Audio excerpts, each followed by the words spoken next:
Doctor Bhimrao Ambedkar का विदेश में अध्ययन और वहां का अनुभव।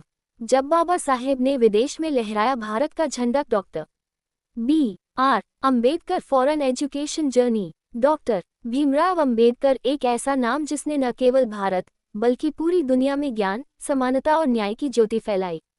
लेकिन क्या आपने कभी सोचा है कि बाबा साहेब की वो यात्रा कैसी रही होगी जब वो पहली बार अपने देश से बाहर निकले थे पढ़ाई करने के लिए, एक ऐसे समाज से जहां उन्हें पानी तक नहीं छूने दिया जाता था। बाबा साहेब का विदेश जाने का सफर कोई आसान सफर नहीं था। उस समय एक अछूत परिवार से आने वाला व्यक्ति विदेश जाकर उच्च शिक्षा प्राप्त करे, ये बात समाज की कल्पना से भी परे थी। लेकिन बाबा साहेब के पिता रामजी मालोजी सकपाल और माता भीमाबाई ने बचपन से ही उनमें ज्ञान की लौ जलाई थी। उन्होंने अपने बेटे को कहा था, बेटा, पढ़ाई ही तुम्हारा सबसे बड़ा हथियार है। इसी प्रेरणा से बाबा साहेब ने शिक्षा की राह नहीं छोड़ी। मुंबई से उन्होंने अपनी प्रारंभिक पढ़ाई पूरी की और बाद में बड़ौदा नरेश सयाजीराव गायकवाड़ की छात्रवृत्ति से कोलंबिया यूनिवर्सिटी, अमेरिका पहुंचे। वह साल था 1913 जब बाबा साहेब पहली बार अमेरिका की धरती पर पहुंचे। अमेरिका में उन्होंने पहली बार एक ऐसा समाज देखा जहां लोगों को उनकी जाति से नहीं बल्कि उनकी योग्यता से आंका जाता था। वह वहां की स्वतंत्रता, समानता और सम्मान से गहराई से प्रभावित हुए। उन्होंने महसूस किया कि अगर समाज में सभी को समान अवसर मिले तो कोई भी व्यक्ति ऊंचाइयों को छू सकता है। कोलंबिया यूनिवर्सिटी में उन्होंने the problem of the rupee और कास्ट्स इन इंडिया जैसे विषयों पर गहन अध्ययन किया।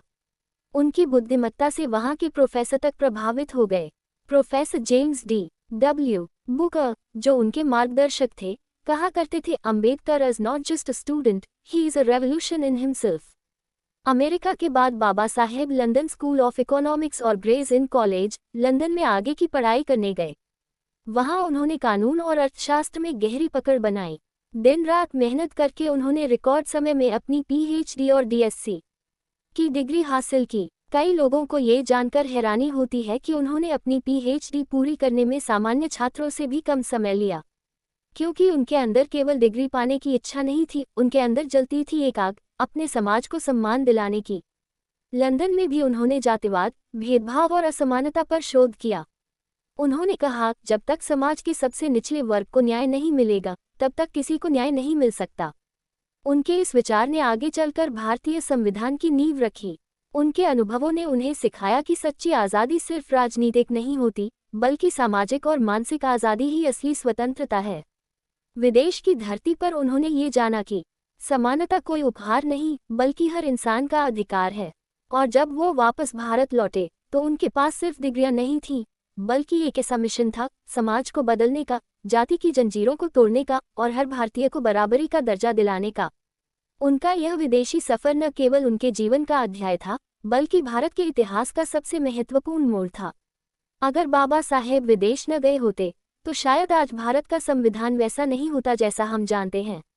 बाबा साहेब ने साबित किया, ज्ञान ही वह शक्ति है जो अंधकार से प्रकाश की ओर ले जाती है।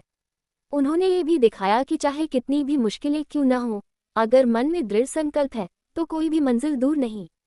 और आज जब हम डॉक्टर भीमराव अंबेडकर को याद करते हैं तो हमें याद रखना चाहिए कि उनका हर कदम, हर संघर्ष, हर किताब समाज को जगाने के लिए था। उन्होंने कहा था, cultivation of mind should be the ultimate aim of human existence. मन का विकास ही मनुष्य का सर्वोच्च उद्देश्य होना चाहिए। तो दोस्तों, बाबा साहेब की विदेश यात्रा सिर्फ शिक्षा पाने का सफर नहीं थी बल्कि उस यात्रा ने भारत की तकदीर बदल दी। अगर आपको बाबा साहेब का ये प्रेरणादायक सफर पसंद आया हो तो वीडियो को लाइक करें, शेयर करें और चैनल को सब्सक्राइब करें ताकि उनके जीवन से जुड़ी ऐसी ही और प्रेरक कहानियां आप तक पहुंचती रहें।